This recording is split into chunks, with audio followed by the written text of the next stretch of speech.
Am I live? Okay, I'm just gonna wait for a few of you to join. Today we're going live with Dhaliwal, and we will be talking about COVID cases and the farmers' protest. So, hello. Let me send him a request to join.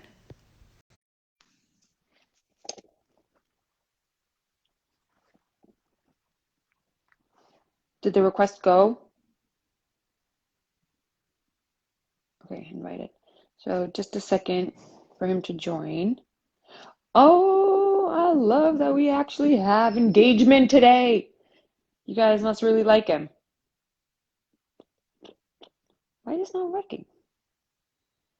Aman 10_Jan. Yes, I can respond to. Hello. हाँ जी मैं पंजाबी बोलदी ਹਾਂ ਸੁਖਪ੍ਰੀਤ ਸਿੰਘ ਜੀ ਪਰ ਇਹ live ਅਸੀਂ English ਵਿੱਚ ਕਰਾਂਗੇ. Hi Jasjeet Singh. Um okay, Gilshire, if you're going to make comments like that, I will remove you. All right. Why is this not working? Mo, are you getting the request? Doesn't even look like he's in this.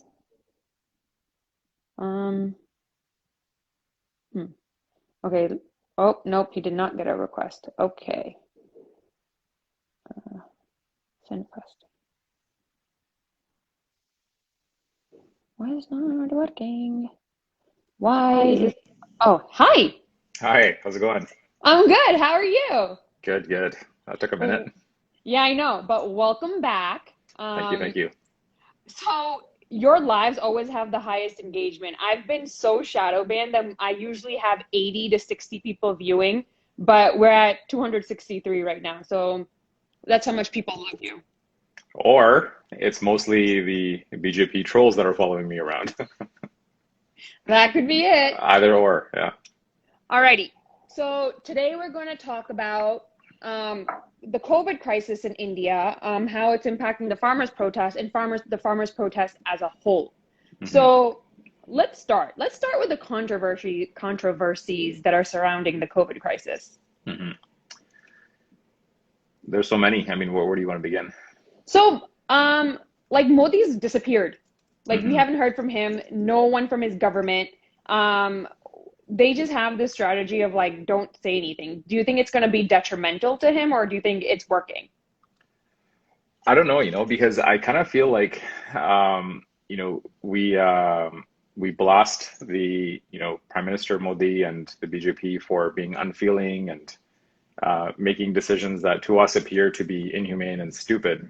But I think the thing that sometimes we miss is that they're smart people, right? And they have smart people around them, and they're moving steadily against their own strategy. So I feel like in this moment it looks like they're just taking a duck and cover approach, hoping that some of the scrutiny around this kind of blows over.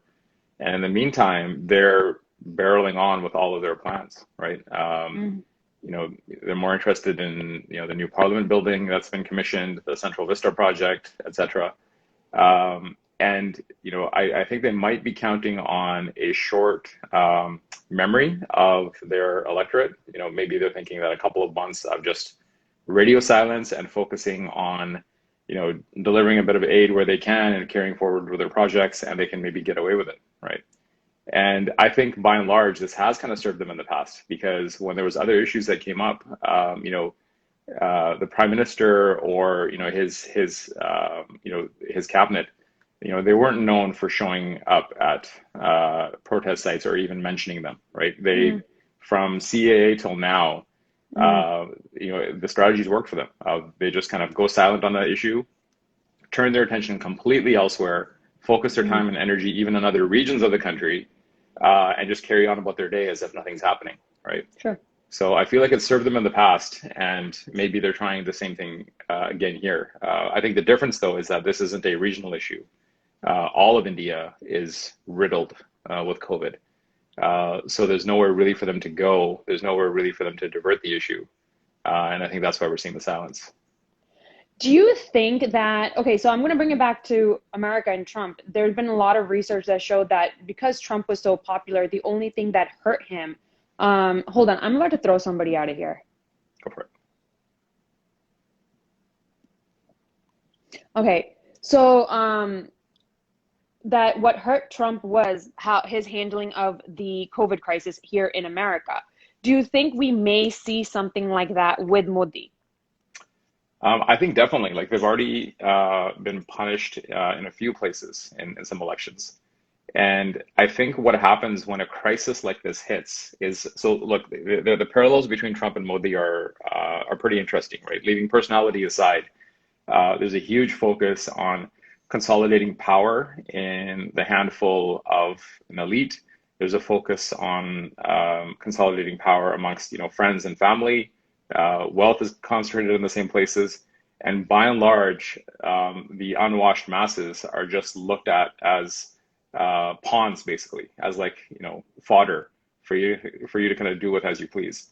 And when the economy is rolling along, and when there's nothing, when there's no huge crisis, I think you can, to some extent, get away with having that perspective and that attitude, right? Mm. But when a moment appears where there's a need for a high level of care, connection, humanity, and actually prioritizing your people, that's where these guys fall short, right? Trump fell short in the same way because he doesn't know how to make decisions that are humane, right? His Hmm. first days in office, most of his questions were about the nuclear codes. He's like, if we have nuclear bombs, why can't we use them? Like that was his biggest concern. So similarly with Modi, I feel like he hasn't ever been concerned about the population at large. They're looked upon as pawns. Um, and they tend to try to basically manipulate thinking, manipulate the mentality of the country through mass media messaging to serve their Yeah. purposes, right? But now that the tables are sort of turned, and this mass public that voted for them needs the prime minister to show up in a huge way and care. Mm. How and why could he? Because it's just not authentic to who he is. Yes, I think that is true. I think now that's true. I think I agree with everything. Like that he just doesn't have a humane bone in his body. Let's talk about the resources. Hmm. Because there's a lot of aid pouring in from different countries. But it's still stuck in customs and isn't going where it needs to go, as well as the insane amounts of money that apparently India does have, because like you said, they're spending it on the Central Vista project. They're just trudging on with that in the middle of an apocalypse Hmm. in, the prime minister's new residence. So what do you have to say with how that's being handled?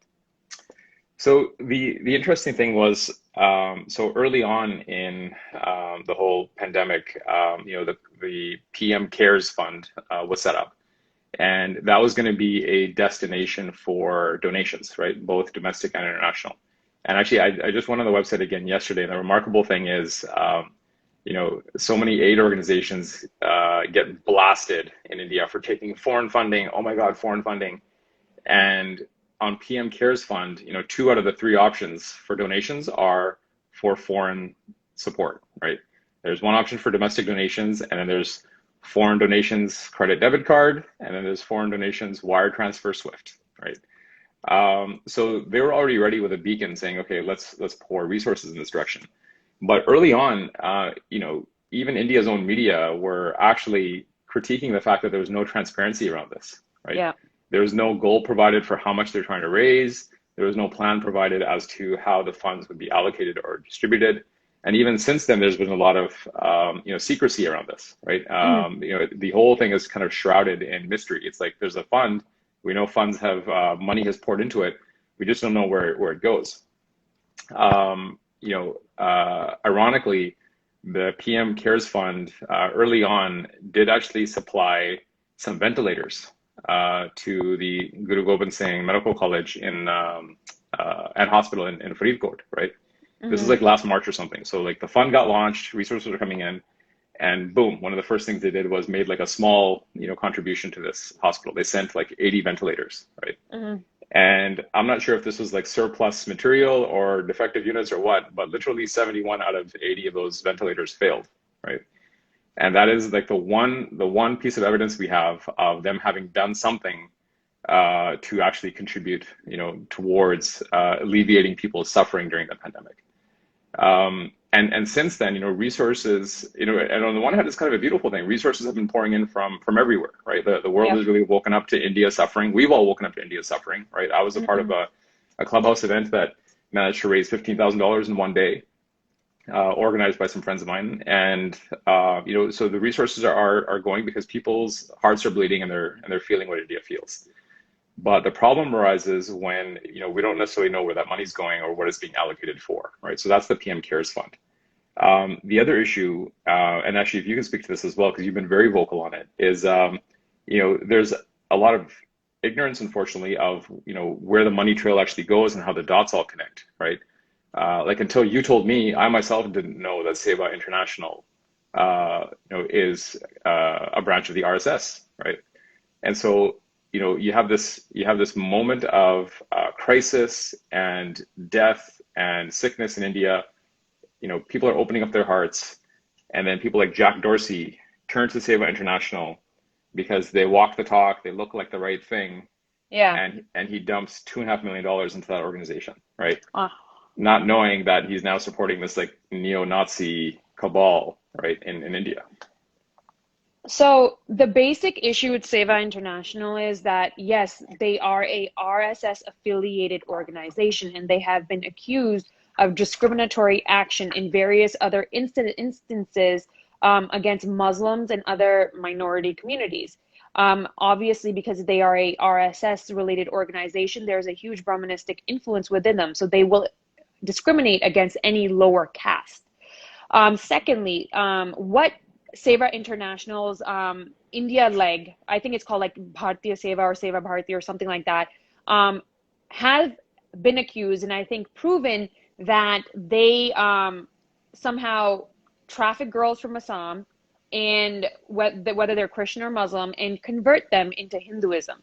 And I can understand that because it's a Hindu related organization, they will promote the Hindu faith. But you have to understand that when you say you are a humanitarian organization, it's humans first. It's not religion first. And my major issues with donating to an organization like that is that where's the accountability? Now, Seva International, along with a few other organizations, also received a heavy load of COVID relief funds from the United States government, or well over $800,000 worth. Where did it go?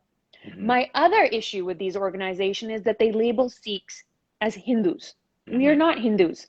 The fight, I want to say the Tanm Yudh Morcha that, started everything in '84, that was basically a fight to say that, hey, we are different. We are a monotheistic religion. We are different. And by supporting organizations like that, we are further enabling what our ancestors died for. You know what I mean? Like, so it's upsetting to me when people blindly donate. You need to know where your money's going. Like, if you literally have that much money lying around that you can just throw it wherever, give it to me. I can happily retire on that much. But that's my 2 cents on Seva International. Yeah, and on the resources conversation, I mean, I just want to touch on that a bit more, where there's also a bunch of funds that were being moved through, like the Red Cross, for example, right? And, we're not trying to put Seva International in the same category as the Red Cross by any means whatsoever.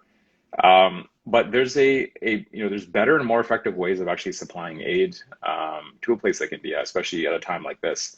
The World Economic Forum actually put out this great study where they looked at, which aid organizations are the most effective. And it's seldom the big brands. It's seldom the big multinationals like the Red Cross or, United Way or something.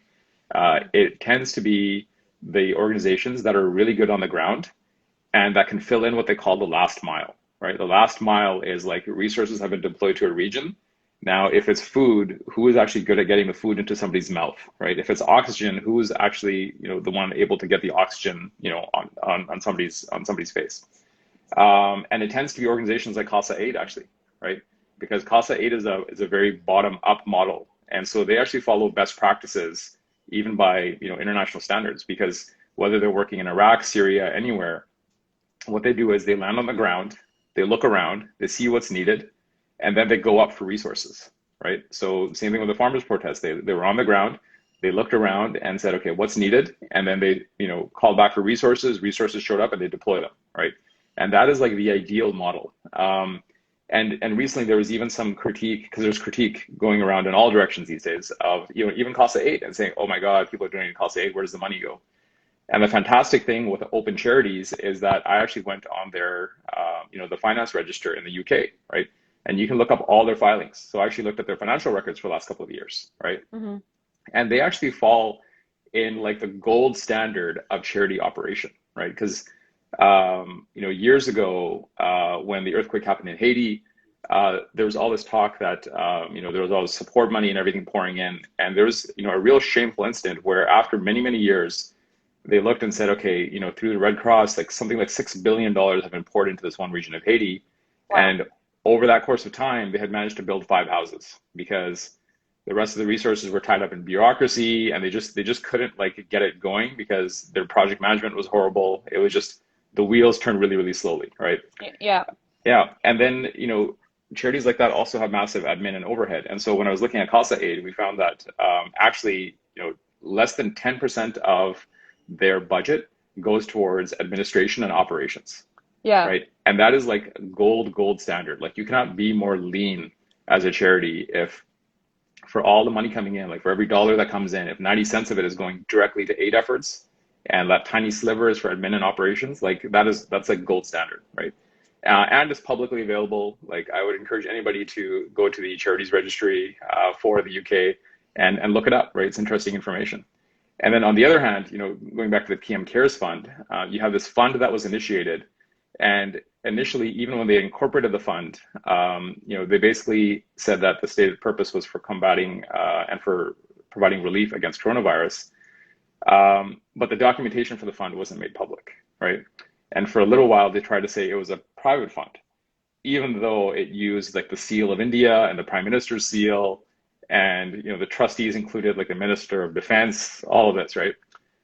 So then finally, later on, they admitted, okay, it's not a private fund; it's actually a public fund because it's staffed by government and it's using government emblems, and they basically admitted it's a private fund, but it's a public fund. But even when they called it a public fund, to date, they still haven't disclosed what the actual incorporation documents are, what the finances are, or what the there's basically no transparency on their operation.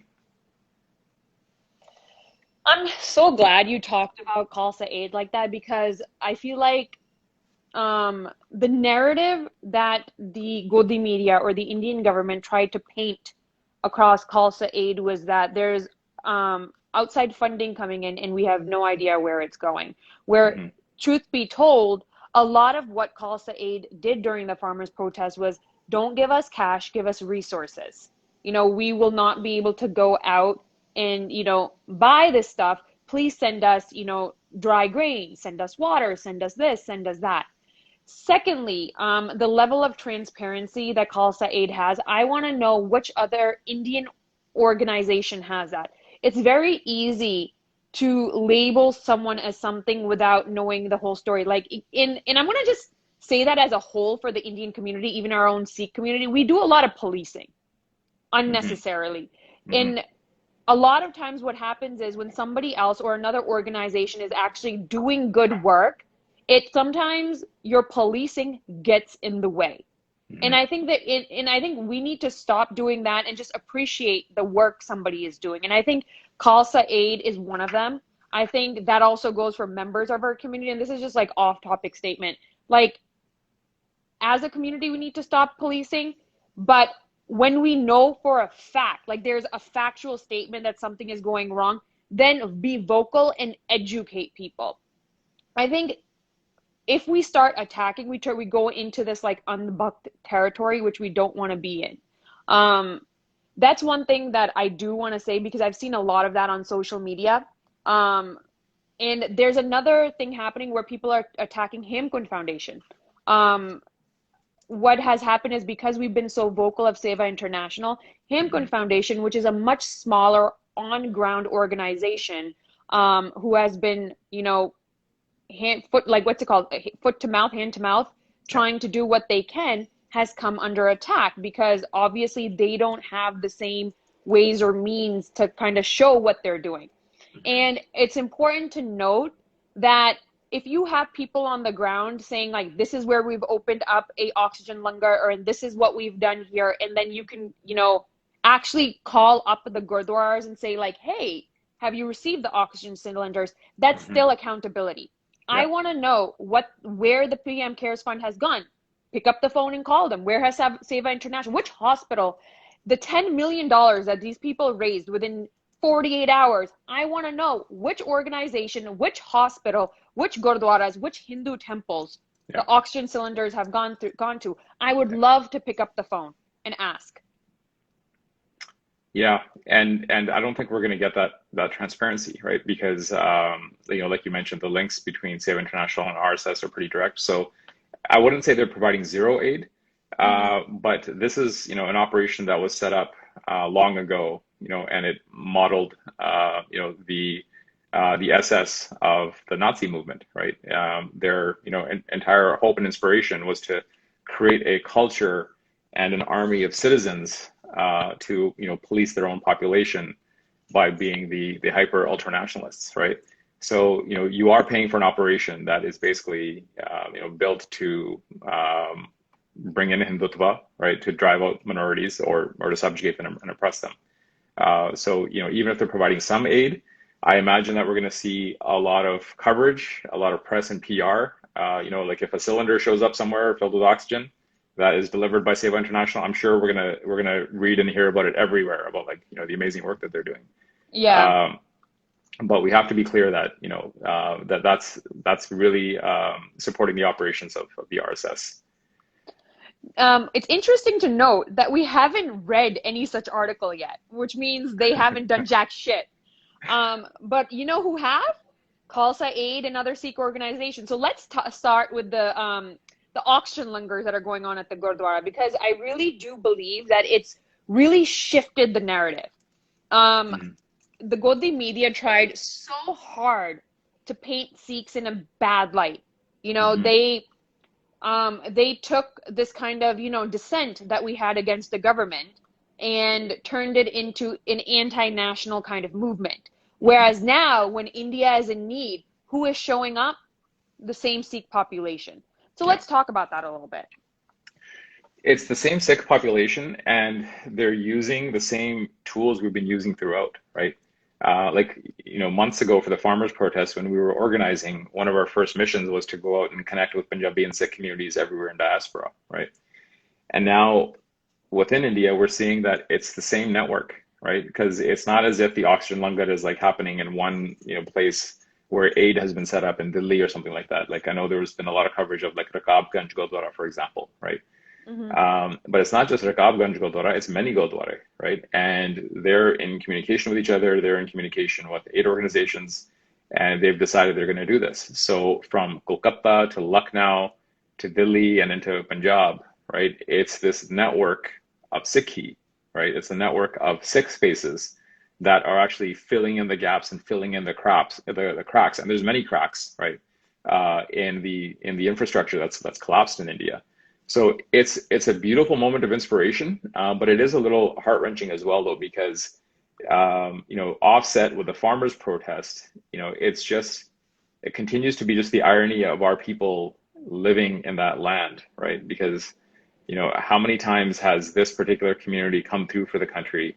How many times have they been, brutalized, violently oppressed and killed for it? And then the next time there's a call, their humanity responds once again and they show up once again, right? I think that's an interesting point to bring up, that as members of the Punjabi Sikh community, we are well aware of the atrocities committed against us by the Indian government and the things our grandparents have been through. But we as a community understand that our underlying principles of our faith, of that to serve humanity. I think Sikhism as a faith I always say Sikhism is a socialist faith. We say the Svand has to go to the Gurdwaras, and the Gurdwaras have to, provide food for all and have to be open for all faiths. You know, we look at everyone as a human first before, you know, any type of religion. And to me, that speaks volumes on who we are as people. Mm-hmm. You know, yes, have we gone through things? Yes. And a lot of the sentiments that, you know, I've seen on social media come from a lot of people whose families have gone through enormous amounts of traumas, but even they have turned around and said that during a time of need, we show up. And I don't think any other community has that. If you look at these RSS related organizations, they differentiate. And you know, that's like, I'm going to reiterate again, that's my problem with organizations like Seva International, or, you know, other RSS BJP related organizations that they differentiate between people, they discriminate. Sikhi doesn't do that. And I think it's really coming, and that's really coming into the forefront. And it's what's it called? It's rewriting the narrative. It's rewriting the narrative, and it's like now people aren't falling for Godi media, because in a time of need, like, when, say, if I have a loved one that's dying, I'm not going to care where the help or aid is coming from. I'm going to do what's needed to get my loved one help, you know? And I think that's what we're seeing here. And it's really shifting people's minds. And I think there's good and all bad. No, I think you're right there, because like when the farmers' protest was going on, I think for many in India, it was a disconnected issue. It remained kind of like a, you know, ideological and political debate of one side or the other. And it was, I think, hard for a lot of people to kind of see or hear or feel our people, or to feel, you know, what the Sikh community was about, especially in India. And it's almost like a bit of a reminder was required, right? Because you know, the ideals of the farmers' protest and the principles with which that mocha came together, you know, you can dispute that, and you can hold that at a distance when it doesn't necessarily affect you, right? Like, I've got friends in Delhi that I spoke to, and they were trying to kind of sit on the fence with me about the farmers' protest even. And they're like, oh, well, you know, the government and economics, and, you know, they know best how to do these sorts of things. And, you know, what do you know? And what do these Kisan know? And they were really kind of sitting on the fence with this whole farmers protest thing, right? And I was trying to explain to them, you know, why it was going to be so impactful and why this way of life was going to be eliminated, but still couldn't quite seem to like kind of tap into their humanity, right? They were still kind of sitting on this border of like, well, I don't know, it's not my fight. I'm going to try to stay out of it. And it's almost as if even those parts of the community needed a bit of a reminder of like who the Sikh community is and what the Sikhs are about. So yes, it's horrific, the loss of life, and what's actually happening there. And, you know, you wouldn't wish this on your worst enemy, right? You would never wish, you know, any country or, you know, anybody, any opposing side to be going through what India is going through right now. But like you said, you know, the opportunity within it has been, you know, a chance to maybe provide a bit of a reminder to the people of India of how much humanity actually exists within this community. Who the Punjab is, who the Sikh people are, and if those people gather to bring a message, you know, to the government of India, hopefully they'll listen with, you know, more open hearts and minds in the future than they were last fall. Facts. All right, let's actually talk about Punjab a little bit, because Punjab is again being discriminated against when it comes to providing resources to them. The government is not sending oxygen to Punjab, and you know, when Pakistan tried to come in to help, the central government didn't allow it. So let's talk about that for a bit. Yeah, so there was an interesting, you know, man, there's so much there. So this is a very vindictive government, right? They like to reward their friends who blindly follow their orders, and they actually like to punish anybody that stands against them, right? So we'll definitely talk about Punjab, but I just want to kind of draw some examples there, right? Like, this is a government, the central government, that when COVID was first exploding last year, and it was exploding all over the world, first thing they did, one of their first moves, wasn't to provide aid, it was to like jail 51 journalists that had reported on COVID, right? They had not said anything anti-Modi, anti-government. They had some data around infection and how it was spreading and what was going on. And they had some critique, right, about the government's ability to handle that situation. I mean, we're in Canada. We critiqued our government for how they handled COVID, right? Same. Yeah, but those 51 journalists were jailed for this. Then you have these elections going on in West Bengal, and part of the platform promises for the BJP was free vaccinations if there's a BJP government, right? And I think about how brutal that is, right? You're playing with people's lives here, and you've even politicized that to say that if you vote in the BJP, the chances of you remaining alive are going to be higher, right? Than if you don't. And there was a funny, tweet that went around because I think somebody in Kerala picked up on that and actually tweeted out a message saying, or was it Karnataka? I think it was Karnataka. They said, "Hey, we actually voted in a BJP government. So are we going to get the vaccines for free now?" Right? Because that was a later promise. So this is a government that's highly vindictive, right? And so when there's going to be aid coming into Punjab, whether it's being provided by Khalsa Aid or any other domestic organization, they're going to introduce friction wherever they can. So there was a point at which, oxygen was actually even going to be leaving Punjab to go to Delhi because there was a greater need there. And people even there were being held up, right? And this is weeks ago. People were being held up. And vehicles were actually, impounded by local authorities, and they were held in a station for hours. And for no reason whatsoever. It was just that they saw that there was cylinders of oxygen, they're going from one region to another. And because it's Punjab, it's like an unwritten rule that you need to introduce friction and try to suppress these people, right? So without any other order or reason, there's no rhyme or reason to this whatsoever. This shipment of oxygen actually leaving Punjab to get to Delhi was completely held up because who knows why. So now when we actually had a proposal to import, liquid oxygen from Pakistan straight into Punjab, because obviously there's a proximity there, and there's a need, and we have a dire shortage on one side of the border, and we have a country actually willing to help.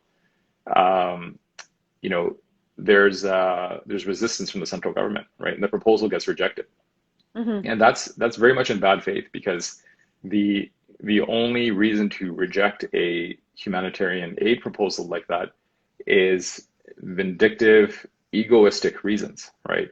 Because if you are striking out for a Hindu nation and your followers, and you've spent years whipping up this hateful narrative, right, that is about having a Hindu Rashtra, and then you turn around and accept aid from a neighboring Islamic Republic, right, into Punjab, which is already a contentious region for you.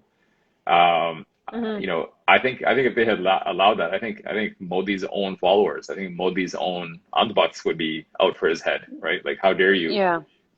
Allow these Muslims to, help us, right? Yeah, help the Sikhs. Yeah.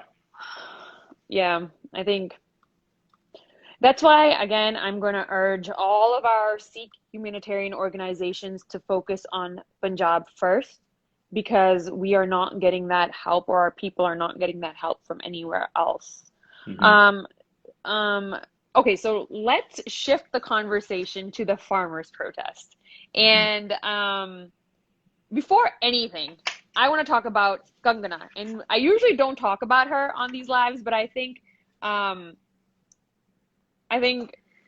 it's just too good now to not talk about her. Yeah, so let's talk about Kangana. So it's interesting, to think about a person that has been so vocally opposed to the farmers' protests from day one, right? She's a polarizing personality even within India, but she was one of the most vocal, voices against the protest, calling it, foreign interference, a Khalistani operation, et cetera, all of this from like day one. Like, we're talking from like last December onwards. And, as the rhetoric escalated,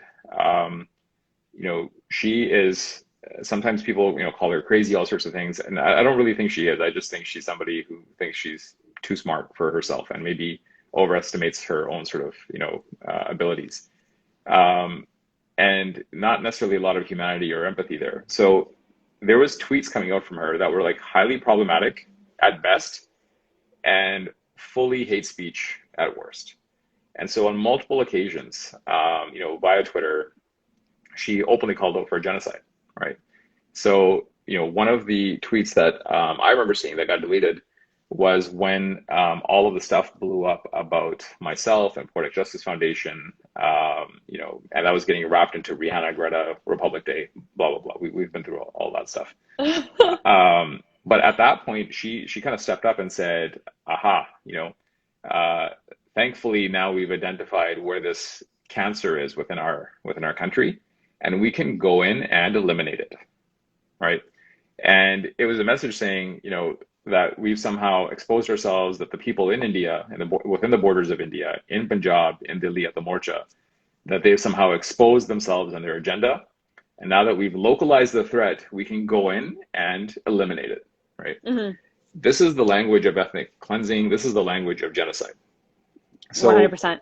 So shortly after that tweet was deleted, right? Because I'm quite sure there was some reports on that tweet and an outcry, right, that came out from that. Mm-hmm. But interestingly, her account didn't get blocked, nor did it stay blocked, right? And that wasn't the only time she put out a problematic message, because this is Kangana Ranaut, right? I mean, every time she says something, it's problematic. 100%.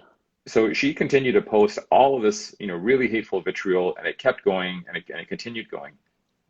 And then finally, just a short while ago, she put out a message asking Prime Minister Modi to bring about his the same roop that he had shown in the early 2000s in Gujarat, right? And as we know, Modi was labeled as the Butcher of Gujarat, shortly after the pogroms against Muslims in 2002, and thousands of them were butchered. He enabled and empowered police forces to actually whip up the mobs and whip up the frenzy that was out, punishing the Muslims of Gujarat in this way and killing them.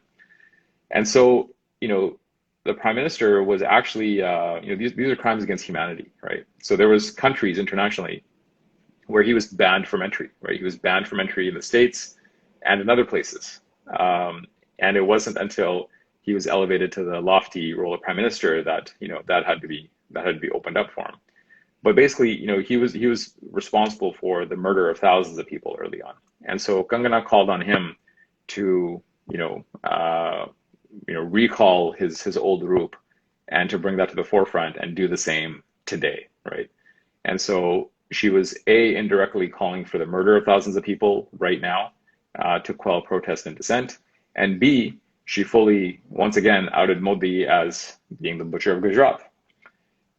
And then she got her account banned, right? So she can call for genocide against Sikhs multiple times and then just, delete your tweet, no problem, keep going, slap on the wrist. But when you implicate Modi in your rhetoric and actually in writing, out him once again as being the Butcher of Gujarat, then your account gets blocked and you stay blocked. So that's a very interesting connection. I agree. I also do think that for some reason, a lot of the heads of these social media organizations like Facebook and Instagram tied into one, and then Twitter, are for some reason very pro Modi, pro Indian government. I'm not saying that they're actually, that's exactly what I'm saying. I'm saying they're discriminating against us and minorities, i.e. Palestine, because they kind of run in that cycle of, white supremacy in like pro-Hindutva organizations. When it comes to Kangana, I believe that 100% her Twitter did not get blocked by Jack because she was propagating genocide. It got blocked because she was implicating Modi. And I think it was the Indian government's little thing, like, this girl is like too dangerous and too much mouth diarrhea. Although everything that comes out of her mouth is diarrhea. But I 100% do agree that that's what happened. Now, I just lost my train of thought. With that, I think there was also not a lot of outcry when she got removed. It's almost like besides the Andhbhaks, most of India did not care. And that's important to note, that there is this chick named Kangana Ranaut, and in her head, she thinks she's important. but the rest of the world really doesn't give a shit. And I was going to say this when we were talking about Khalsa Aid earlier. The same Bollywood that was siding with Modi when it came to the farmers' protest, when they're telling people to donate money, they're telling them to donate to Khalsa Aid. I want you to look at like the Instagram handles of people like Alia Bhatt and other people at that level. They're not saying donate to PM Care Funds. They're not saying donate to Seva International. They're not saying donate to whatever else India has. They're saying donate to Khalsa Aid because they understand that's the only place help is going to come from. So that's just a side note. Moving forward, Governor Arnab gets taken off of Twitter, and then immediately following that, Aman Bali's account gets deleted. Mm-hmm. What do you think happened there? No, it's been him and some others, and I feel like there's been a bit of a cleanup going on at the request of somebody in the Indian government, anyways. Because while India's burning through COVID, there was a lot of other sort of side activity going on that you think wouldn't be a priority right now, right? So we have Twitter accounts of journalists being suspended that were, very active and vocal in the farmers' protest. And then there was this huge wipeout of content from even a platform like Instagram, right? So people had tons of stories that they had published, saved as story highlights that had to do with the farmers' protest, and most recently to the COVID crisis. And so all of this archived content suddenly just disappeared, right? One day. And it was highly specific because, if people had like 100, story highlights, it was like if 80 of them were farmers' protests, those were gone. Yes. And then the family picnic and the barbecue or whatever, like that was still there. But all of this critical stuff was gone. So you really have to question, how does that happen? How does that happen now? And, why is that still the focus of a government that should be, entirely focused right now on eliminating the COVID crisis? So you had some of your content deleted as well. Yeah, so I have an entire story highlight on the farmers' protest, and everything besides 2 pictures of 2 berserks was gone, like absolutely gone. And then I remember because I was subbing at my brother's school during that time, and like I checked in the morning, and I thought it was because the internet was bad. Then I come home at around like 2:33, still gone. And the next morning, it's back. It was the strangest thing to have happened. Yeah. And it was very specific because I post a lot. So I have stories and highlights from various random things. I post food, everything. Everything else was there. Everything else was there. Yeah. It's and this is sort of like the dark, shadowy world we kind of live in now, right? Where conspiracy theorists are out sort of calling out, conspiracy everywhere they see it. But it's hard not to buy into some of that when you see this really kind of, shadowy stuff taking place in the background. Like we've talked about shadow banning in the past, and, we're still seeing the continuing effects of that, right? Like I've got friends in Vancouver who are very vocal on social media, have massive social media followings, like way larger than mine. Mine's tiny. And sure enough, when they're talking openly on topics to do with like law, policy in Canada, other things, no problem. When it's farmers' protest or now COVID crisis, numbers plummet, right? Like likes, responses, video views, everything just plummets. There you go. So that's not by coincidence, right? As soon as it's a pattern, when you can verifiably say that it's a pattern. And the irony is that all of these tools, the social media platforms, they give us all the analytics and the insights so we can see the patterns, right? So when people are posting content, they can see on their insights, where the spikes are happening and then where it just dips, right? So they give us the tools to see that they're actually shadow banning us, but yeah, it's happening. So it's funny because I was, so my farmers protest content is damning, but I wasn't so extremely shadow banned at that point. I got shadow banned when I called out white supremacy and white terrorism in America. Like literally, I went from like upward scale, boom, like down. And it was funny because this was after the Indiana shooting, and I had family members that were affected, and I was posting about that. And although my interactions, which means like my engagement and stuff, were at an all-time high, my followers were dipping.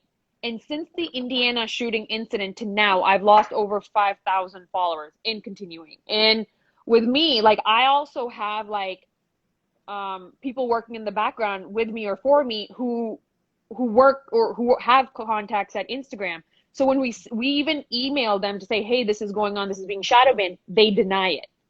There's no response. And it's funny because like I literally like we create reports to send to them like, this is what you're doing, this is what's going on, and they're like, oh, it's just a coincidence, post more pictures of yourself. You know, like, okay, I'll post more pictures of myself, but the point being is like in my head, like I it feels kind of like insensitive to post pictures of yourself when the entire world is burning. Do you know what I mean? Like, and like literally that was that was the response. Post more pictures of yourself. Yeah. And I mean, and I don't think we're gonna get a response that is ever gonna satisfy us on that end, because between algorithms that nobody understands and the pressure by powerful governments, I think there's a lot that's going on behind the scenes that we just don't have any transparency into, right? And that's a whole other topic we'll have to discuss at some later date about just democracy and the internet, because that's an issue unto itself. Next month. Yeah, let's do it. So, we've talked about the COVID crisis, the resources, where they're going, how they're being handled. We were kind of touching on the farmers' protest, and what's happening with that, because as you know, like it is still live. The protest is still going on. And one of my biggest concerns and worries about the farmers' protest today would be that, like I said, this is a very intelligent, strategic, and vindictive government. And are they going to use the COVID crisis to compromise the farmers' protest, right, in any meaningful way?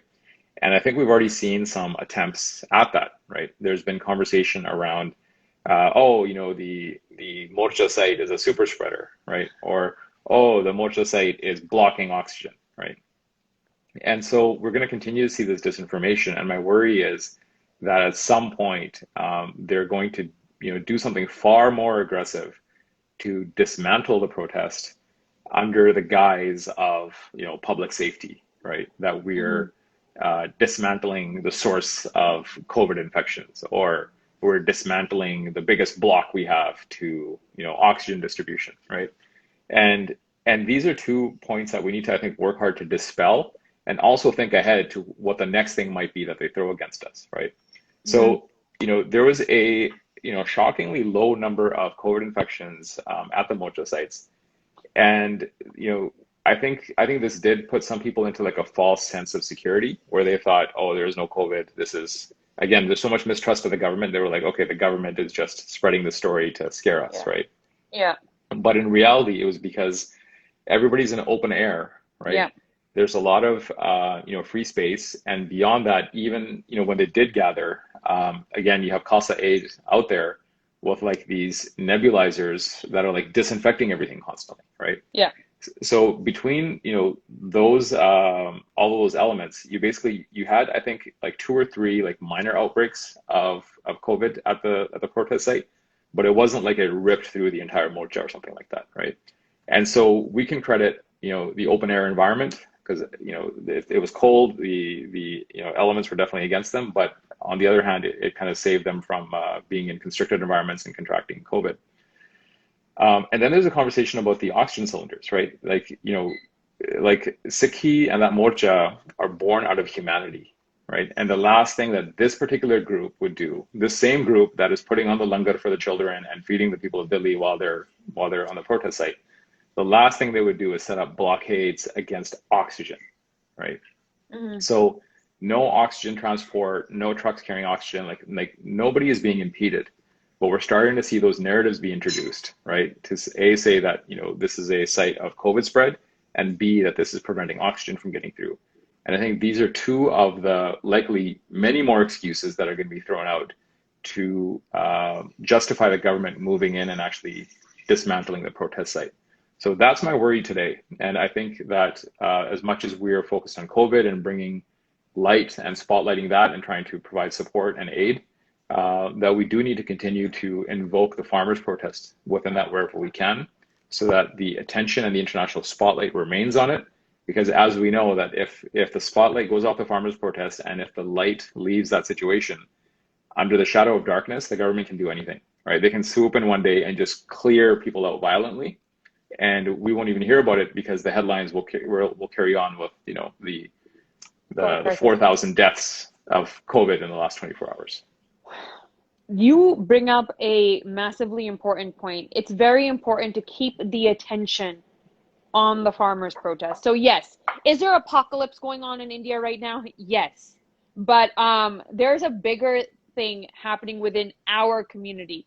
Do we need to speak on everything? Yes, but we have to understand community comes first. And it's very important to understand why, like I always say, the farm laws are the tip of the iceberg, the tip of the iceberg. And this kind of RSS mentality of creating a Hindu Rashtra is not new. It's been there since the inception of India. And everything that has happened to Punjab has been part of this, right? Why? Why was it that when India and Pakistan was formed, Punjab was the one that was divided? So 47 did not affect all of India. It affected Punjab. Punjabis being the wealthiest community in what at that time was, you know, the loose states of Bharat or whatnot, were the most financially stable, were the most financially well off.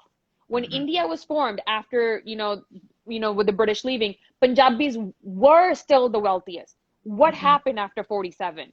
47, Punjab gets divided and people have to relocate. People leave everything behind, the houses they built, and literally started from scratch with everything. Then the water gets diverted, right? It's a long haul game. Water gets diverted. Green Revolution comes in. We're pushed. The only two crops that have promising MSP in Punjab are wheat and rice. And rice has the most water, sucks out the most water from the ground. We have water coming out of the groundwater is less than like 3 meters per year, and then we have the soil going anemic. Then we have these laws that come in, you know, I mean, between the soil getting anemic and this, multiple things happen. But now we have these laws coming in, which are basically designed for corporate takeover of farmland without them having to pay anything. Further pushing the Punjabi community or the people that live in Punjab into poverty. So when we say that it's very important for us to keep this into the forelight is because if we lose this morcha, the outcome is not what we want, it's going to be a really, really big downhill slope. It's not even going to be like that. It's going to be like boom. And it's very important to see what's going on. You know, people always argue, or the Bucks always argue that, you know, what happened in Delhi and what happened in Punjab was put on by Congress. But John Dayal, who was a Christian eyewitness of what was going on, very openly said that for every 10 Congress goons, there were 10 RSS associates with them. So you have to understand that it's not a BJP Congress against, like, or it's not an or, it's a both. Yeah. You know, neither one of them are for it. And this concept we have to understand. And I feel like people are sleeping, especially in the diaspora. There's a lot of people that make this a them versus us situation, whereas because we're not in Punjab, it does not affect us. And I want to know when your language doesn't exist anymore, when your gurdwaras don't exist anymore, where your heritage doesn't exist anymore, your religion has like seamlessly been incorporated into Hinduism, who are you now? Like your identity's gone. Sorry for the long rant, but that's my 2 cents about. No, that was fantastic. And actually that kind of fuels, you know, my next point to make, which is, you know, why the farmers' protest, why the focus on Punjab, and why has there been continuing pressure to disrupt and dismantle Punjab? And it comes down to power, right? You know, Sikhi isn't compatible with oppressive power structures, right? And it doesn't matter if you're Congress, it doesn't matter if you're BJP. These two things are like oil and water. They just cannot coexist, right? Because if you're interested in establishing oppressive power structures, Sikhi will always be a thorn in your side. There's just no occasion at which these two things can rest and reside together. So that is going to put us at odds with any Indian government, any central government, ever, frankly, right? Because India hasn't wrestled with its own power structure and its own power asymmetry in its people, right? Brahmanical structures consolidating power and wealth in the hands of a few, and then a tiered hierarchy of humanity of who is more or less important. That will never be compatible with Sikhi and the Punjabi spirit, right? So there was always going to be an interest to compromise, destabilize, and in any way disrupt the unity of Punjab. And so, the Morcha needs to be successful, absolutely. But I think the opportunity of the moment is for us to actually, connect the way that we have. And I said this before, like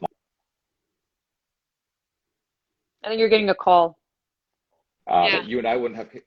Yeah, I just blocked it. That you and I wouldn't have connected if it wasn't for the farmers' protest. So I think the opportunity of the moment is to continue to unite people, continue to connect people, and to focus on what it means to be Punjabi, what it means to be Sikh in this time and space, and continue doing that even beyond the current crisis, right? Because the farmers' protest, if it's successful tomorrow, there will be other threats that we continue to face. And we can't wait until the next existential threat to our very existence to build these relationships, get connected, and to do something, right? Because as it stands, and this message that I'm kind of communicating now is sometimes heard by radical Hindu nationalists as being anti-India, right? And it's not anti-India when you're just for your people, right? If our people were whole, safe, sound, sovereign, right, in their own space, we could care less what India is doing, right? Do your thing, right? All good. We have no reason to make you our enemy or to destroy you. But when your source of power is the one that is continuing to oppress us and dismantle our philosophy or attempt to dismantle our philosophy generation after generation, then we have to stand up and speak for the rights of our people. Facts. It's very important to note that dissent is the greatest form of patriotism. And that's a quote by Thomas Jefferson I always, always, always reiterate, because people don't, nobody dissents or goes out of their way to protest or sits at a morcha. It literally rained buckets last night. Single border is in shambles. Shah Jahan border has been destroyed. Nobody does that without a deep rooting underlying passion to make things better. So I think that's important to know, but we are at almost an hour. So I'm just going to quickly see if we have any interesting questions. Go for it. There's questions from stories. All right, Amr G408, May 22nd, Saturday at California Capitol, Sacramento, 3 p.m. to 6 p.m. farmers protest. Everybody show up. All right. So I have a questions box opened in my stories, and all the questions coming from that. So, any closing remarks? Closing remark. I think on the COVID crisis, I think it's that we need to keep doing what we're doing, which is open our hearts to the subcontinent, and then just be effective with our time and resources, right? And the most effective target for our time and resources right now is actually Khalsa Aid. If we follow their lead, we can't go wrong. And it's not even about Punjab. You can look at what they're doing in Syria, Iraq, other places. And, I think if we follow Khalsa Aid's lead, and if they put out a message saying, buy us these oxygen, ventilators off of Amazon, go buy the ventilator off Amazon and ship it to them, right? Because that was one of their requests. And then beyond that, on the farmers' protest, is we need to continue to link these issues, right? And I don't believe it's tone deaf. I don't believe it's inappropriate to link these issues, because it is the same government that allowed the COVID apocalypse in India to happen. That's the same government that enacted the farm laws. Yeah. Right? It is inhumane. It is oppressive. So I think it is entirely within our right to link these issues and tell the broad story of how inhumane and oppressive India's government actually is and how much structural violence is going on. Facts. Okay, Komal had a question, although I can't find the question. So Komal, can you please type it in again? BTW, my cousin calls us Momo. I'm waiting. Where is this girl?